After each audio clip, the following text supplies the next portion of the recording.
முதல் வாசகம். வேற்றினத்தாரும் படைகளின் ஆண்டவரை நாடவும் அவரது அருளை மன்றாடவும் எருசலேமுக்கு வருவார்கள். இறைவாக்கினர் செக்கரியா நூலிலிருந்து வாசகம். அதிகாரம் 8 இறைவசனங்கள் 20 முதல் 23 முடிய. படைகளின் ஆண்டவர் கூறுகிறார்: மக்களினங்களுள் பல நகர்களில் குடியிருப்போரும் கூட வருவார்கள்.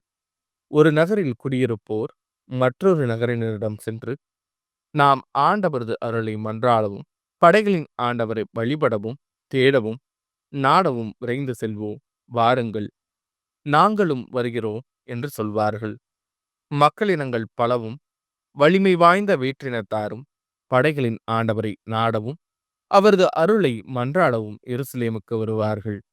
படைகளின் ஆண்டவர் கூறுவது இதுவே: அந்நாள்களில் ஒவ்வொரு மொழி பேசும் வேற்றினத்தாரிலும் 10 பேர் மேலாடையை பற்றி கொண்டு, கடவுள் உங்களோடு இருக்கின்றார் என்று நாங்கள் கேள்விப்பட்டதால் நாங்களும் உங்களோடு வருகிறோம் என்பார்கள்.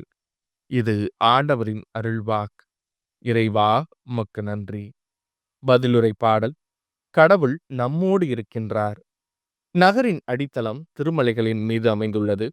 யாக்கோபின் உறைவிடங்கள் அனைத்தையும் விட ஆண்டவர் சீயோன் நகர வாயில்களை விரும்புகின்றார். கடவுளின் நகரே, உன்னை பற்றி மேன்மையானவை பேசப்படுகின்றன. கடவுள் நம்மோடு இருக்கின்றார். எகிப்தையும் பாபிலோனையும் என்னை அறிந்தவைகளாக கொள்வேன். பெலிஸ்தியர், தீர் மற்றும் எத்தியோப்பியா நாட்டினரை குறித்து இவர்கள் இங்கேயே பிறந்தவர்கள் என்று கூறப்படும். இங்கேதான் எல்லாரும் பிறந்தனர், முன்னதர் தாமே அதை நிலைநாட்டியுள்ளார் என்று சீயோனை பற்றி சொல்லப்படும். கடவுள் நம்மோடு இருக்கின்றார். மக்களினங்களின் பெயர்களை பதிவு செய்யும் போது இவர் இங்கேதான் பிறந்தார் என ஆண்டவர் எழுதுவார். ஆடல் வல்லாருடன் பாடுவோரும் சேர்ந்து, எங்கள் நலன்களின் ஊற்று உன்னிடமே உள்ளது, எல்லாரின் உறைவிடமும் உன்னிடமே உள்ளது என்பர்.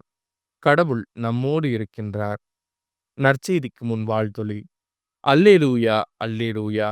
மானிட மகன் தொண்டு ஏற்பதற்கல்ல, மாறாக தொண்டு ஆற்றுவதற்கும் பலருடைய மீட்புக்கு ஈடாக தம் உயிரை கொடுப்பதற்கும் வந்தார். அல்லேலூயா. நற்செய்தி வாசகம்.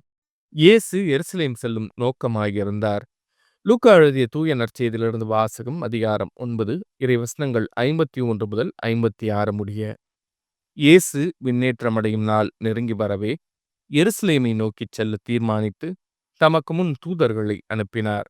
அவருக்கு இடம் ஏற்பாடு செய்வதற்காக அவர்கள் சமாரியருடைய ஓர் ஊருக்கு போய் சேர்ந்தார்கள். அவர் எருசலேம் செல்லும் நோக்கமாய் இருந்ததால் அவர்கள் அவரை ஏற்றுக்கொள்ளவில்லை.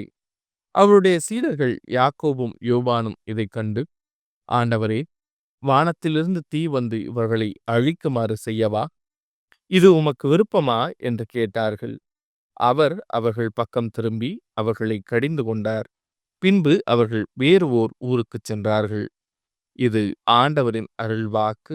கிறிஸ்துவே, உமக்கு புகழ்.